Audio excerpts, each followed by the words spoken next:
চট্টগ্রামে ধারালো অস্ত্রের মুখে এক ব্যবসায়ীর কাছ থেকে নগদ ২০ লাখ টাকা ছিনিয়ে নেওয়ার অভিযোগ উঠেছে।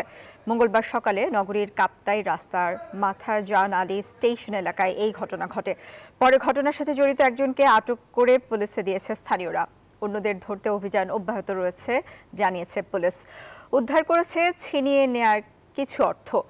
রতন দাসের ছবিতে চট্টগ্রাম থেকে আরো জানাচ্ছেন নয়ন বড়ুয়া জয়।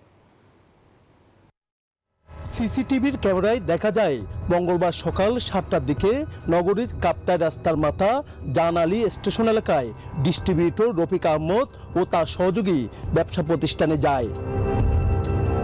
এই সময় প্রতিষ্ঠানের গেট খোলার সময় ৩ ছিনতাইকারী তাদের আক্রমণ করে অস্ত্রের মুখে সাথে থাকা ২০ লাখ টাকা ছিনতাই করে নিয়ে যায়। দিক থেকে আসি মানে ব্যাগটা নিয়ে হাঁটতেছে, আমি বেশি মন করে যেতেছে ব্যাগ রাখ আমাকে হাত বাড়ায় উনি কপ দিয়েছে। আমি সাইনিজ স্কুলের ঠেকাতে দিয়ে আমার হাত পায়ে খুব পড়ছে, কিন্তু এখানে পড়ে নাই।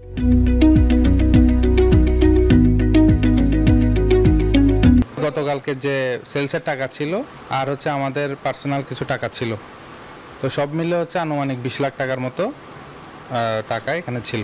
এই সময় ছিনতাইকারীদের প্রতিহত করতে গিয়ে গুদামের এক কর্মচারী আহত হয়। ছিনতাইকারীদের মধ্যে সুমন নামে একজনকে আটক করে পুলিশ। পরে আটক সুমনকে নিয়ে অভিযান চালিয়ে ৪২,০০০ টাকা উদ্ধার করা হয়। ওখানে আমরা ওই যে চুরি করছে আমরা তাকে শনাক্ত করেছি এবং তাকে আমরা অ্যারেস্ট করতে সক্ষম হয়েছি এবং চুরির মালামাল আমরা কিছু উদ্ধার করেছি। এখন আমাদের পরবর্তী অপারেশন কার্যক্রম চলমান আছে। বাকি টাকা উদ্ধারে অভিযান চলছে বলেও জানিয়েছে পুলিশ। নয়ন বড়ুয়া জয়, নিউজ 24, চট্টগ্রাম।